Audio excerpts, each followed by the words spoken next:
শুভ দুপুর বন্ধুরা, আশা করছি তোমরা ভালো আছো, সুস্থ আছো। আমিও খুব ভালো আছি, সুস্থ আছি। তো আমি চটপট করে স্নান করে চলে এলাম, রেডি হয়ে বেরিয়ে পড়লাম আমি আর আমার বান্ধবী। তো কী কারণ সেটাই তোমাদের সাথে শেয়ার করব। তো আজকে ছিল সংক্রান্তির আগের দিন। সবাই পুজো দেয়, অনেকেই পুজো দেয়, আমরাও দিই।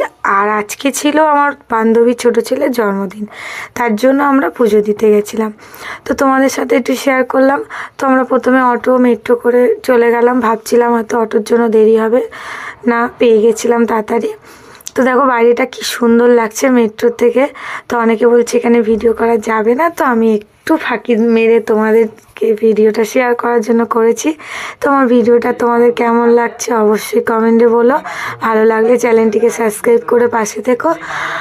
আর দেখো কালীঘাটে প্রচণ্ড ভিড় ছিল। আমরা জানি যে ভিড় হয়, বাট এতটা ভিড় হবে আমরা বুঝতে পারিনি। তো প্যারার দোকানে প্যারা নিয়েছি, নিয়ে ঠিয়ে লাইন দিয়েছি 2 ঘন্টা লাইনে দাঁড়িয়ে থেকে শেষমেশ মায়ের মন্দিরে প্রবেশ করব করে দ্বিতীয় নম্বর গেটে ঢুকে তবে মনটা শান্তি হলো যে এবার পুজো দেওয়ার জন্য ঢুকতে পারবো। তো চলো টাটা।